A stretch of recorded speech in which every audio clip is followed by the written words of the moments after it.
बच्चों, अब हम जंतुओं में रोगकारक जीवाणुओं के बारे में ज्ञान प्राप्त करेंगे। जीव जंतुओं में रोगकारक सूक्ष्म जीव। एंथ्रेक्स नामक रोग जंतुओं में जीवाणु के कारण होता है। पशुओं में होने वाला मुंह और खुर का रोग है। आइए अब जानकारी ले लें पादपों में रोग उत्पन्न करने वाले सूक्ष्म जीवों के बारे में। नींबू कैंकर नामक पादप रोग सूक्ष्म जीव जीवाणु के कारण होता है और यह वायु द्वारा संचरित होता है। इसी प्रकार से गेहूं की रस्ट जो कि कवक नामक सूक्ष्म जीव से होता है, यह वायु एवं बीज द्वारा संचरित होता है। भिंडी की पीत नामक रोग वायरस से होने वाला रोग है और यह कीटों द्वारा संचरित होता है।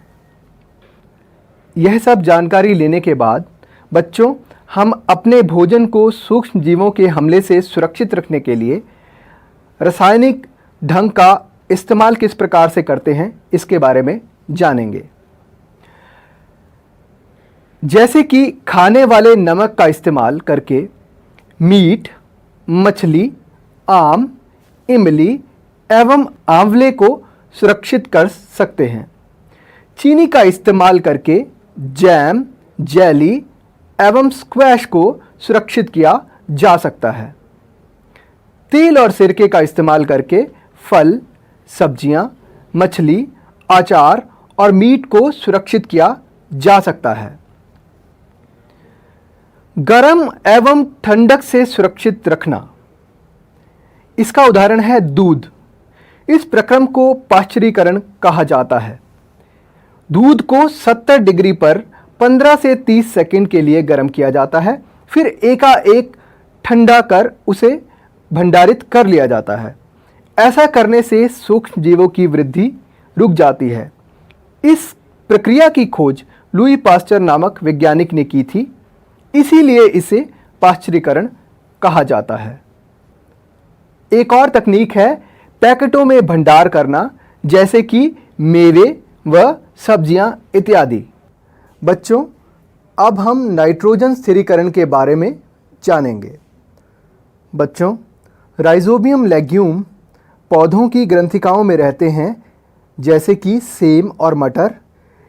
इन पौधों के साथ इन जीवाणुओं का सहजीवी संबंध होता है। यह लेग्यूम पौधे नाइट्रोजन का स्थिरीकरण करने का काम करते हैं। बच्चों, आपको एक और जानकारी दे दूं कि कभी कभी तड़ित विद्युत द्वारा भी नाइट्रोजन का स्थिरीकरण होता है। नाइट्रोजन स्थिरीकरण के बाद अब हम नाइट्रोजन चक्र को देखेंगे। हमारे वायुमंडल में 78% नाइट्रोजन गैस है। नाइट्रोजन सभी सजीवों का आवश्यक संगठक है जो प्रोटीन, न्यूक्लिक एसिड एवं विटामिन में उपस्थित रहता है। पौधे एवं जंतु वायुमंडलीय नाइट्रोजन का उपयोग सीधे नहीं कर सकते। आइए इसे नाइट्रोजन चक्र के जरिए समझते हैं। वायुमंडलीय नाइट्रोजन को जीवाणु एवं नीले हरे शैवालों द्वारा स्थिरीकरण किया जाता है। फिर इसके पश्चात जीवाणु स्थिर नाइट्रोजन को नाइट्रोजन यौगिकों में बदल देते हैं और मिट्टी में ये यौगिक मिल जाते हैं।